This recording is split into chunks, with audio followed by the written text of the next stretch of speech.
Alright, good morning TI community, intelligence services, investigators, council sectors, the police, and the Coventry people. Right, exposing the mentality of these psychological warfare enabled covert abusers. Right, in the Zoom meetings, we're talking about the want of the psychological warfare frequencies that are aiming into our rooms and point and towards our heads. Yeah, obviously, everything they're throwing, you have to ignore them because they want you to either go on your YouTube channels or in your Zoom meetings or talking to local people, anyone that you converse with, trying to tell them about the program. They want you to repeat everything they're throwing at you, so that it sounds like you're confused and deluded and going for some kind of a mental trauma, anguish, stress, vulnerability, and speaking bullshit really. So that's why you shouldn't converse back to these covert abusers and mention anything they say. Secondly, because they're criminal practicing, that associate with fraudsters, criminals, local community and workplace mobbers, and whoever's on their websites, their legal websites, that we show put the platform that we've got a platform on, or on a dark web. I've got websites of targets, and everyone is watching it all. Yeah, they've got a lot of sick people in there who are watching it all. They've got criminals, thieves, fucking fraudsters, scammers, who are looking to intercept all the information and target the vulnerable TIs. My mother, for instance, my brother, people who don't know what's going on around them. Yeah, because they're unaware they're being abused by technical sophisticated covert abusers. So I'm just going to play this and realise as well, the sector workers, this is what we look for. See what we can do. Thank you so much. The criminals who targeted Mia preyed on her goodwill to gain access to her money. In much the same way Paula's scammers built a relationship of trust in order to empty her bank account. To get an insight into the way fraudsters think, I'm meeting up with clinical psychologist Dr. Roberta Babb. How sophisticated do you think scammers need to be on a psychological level? I think it varies really, because we're talking about an age-old crime. It's been done since the dawn of time, so it depends on what people are looking for, how sophisticated they need to be, how aware of technology they are, but also how aware they are of the social context, because they're having to use the social context to create a sense of urgency and fear and anxiety. So that ability to be able to socially engineer people could ultimately lead to the scammer being more successful. Most definitely. They're always looking for ways in. They're trying to find a little bit about you. What makes you tick? What makes you anxious? What's going to make you give up your secrets that allows them to unlock doors that they shouldn't actually have permission to enter? What type of people do you think scammers look for? Is there a certain profile? A scamming relationship is a coercive relationship. It depends on the type of scam. So we're thinking about having to actually transfer money. So they're looking for people who are going to be anxious, trusting. They're going to be looking for people who are people-pleasing, someone who wants to avoid conflict and doesn't want to do the wrong thing. How important is the use of empathy for a scammer? Every time a scammer has an interaction with someone, it's an opportunity to learn something.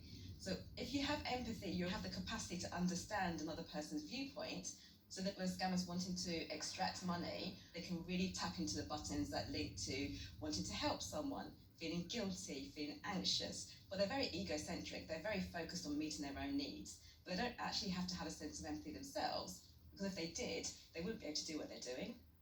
What do you think we can be doing to help better protect ourselves when it comes to our own emotions? First thing I would say would be to breathe. A good scam, for want of a better word, are looking to stress you, because when you're stressed, you don't think clearly. What happens is our amygdala, a little structure in our brain, is like our smoke alarm. It says there's danger, which then leads people to feel more stressed. The more stressed someone is, they're more likely to act impulsively and in an irrational way. And that's a perfect storm for actually getting people to do the things you want to do. The great thing about the breath is that it gives you space, kind of turns off your amygdala, brings your prefrontal cortex back online and you can start to think, why are HMRC calling me when I'm not self-employed? Or if it's an email, you might be able to then look at the email address and say, actually, that does not look anything like the organisation it comes from. So by breathing, you really do give yourself a chance just to kind of calm down and check in with yourself.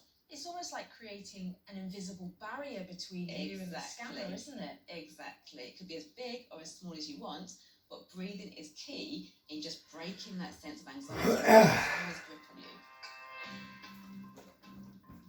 That makes so much sense. It's only when you take a step back you can really see what's going on.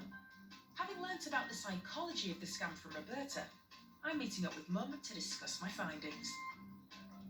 I met with a great psychologist, Mum, and she gave some really good advice if you're on the phone to someone that you don't feel that comfortable with. She basically said to take a step back and breathe. And I think that's actually a good message for you and everyday life. You know, sometimes it's just good to take a second and breathe.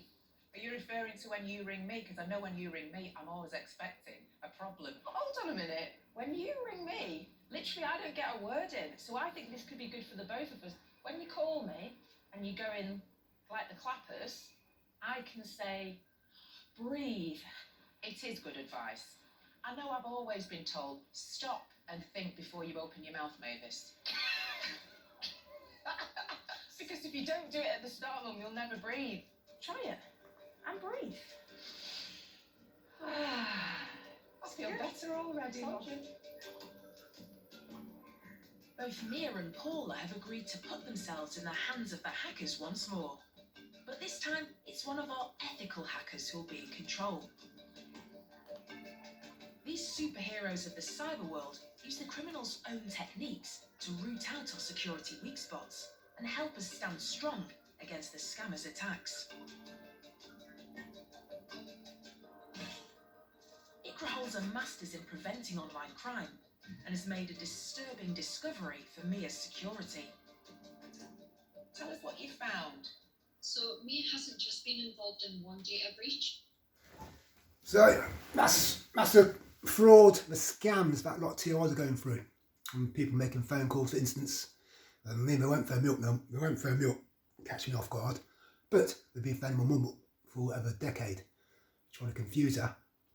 And the fraudsters acting, trying to defraud her, and just trying to record the way she converses, so they can try and think how to stitch her up and put it in the AUDIT care home. So, TIs and anyone watching with interest, digest the information, so I can analyse it all and watch out there. And any TIs who think they should converse with the perpetrators of abusers, you can say, I mean, if you're doing poetry, yeah, I can't do anything about it. You're doing poetry, yeah, you're just singing, trying to put a song together. You're rapping, you're MCing, you're griming, you're slanging, yeah, you're just doing a couple of parodies because there's something going on in your home, some unusual surveillance skulduggery, where they're using technical sophisticated equipment to spy on people. Yeah, but I'd advise TIs not to reactable. Yeah, just you have to be mentally strong. Let it go through one ear out the other, and everything that's being thrown at you. Yeah, it's all psychological warfare. It's all compulsive lies. So everyone, have a good day. Everyone out.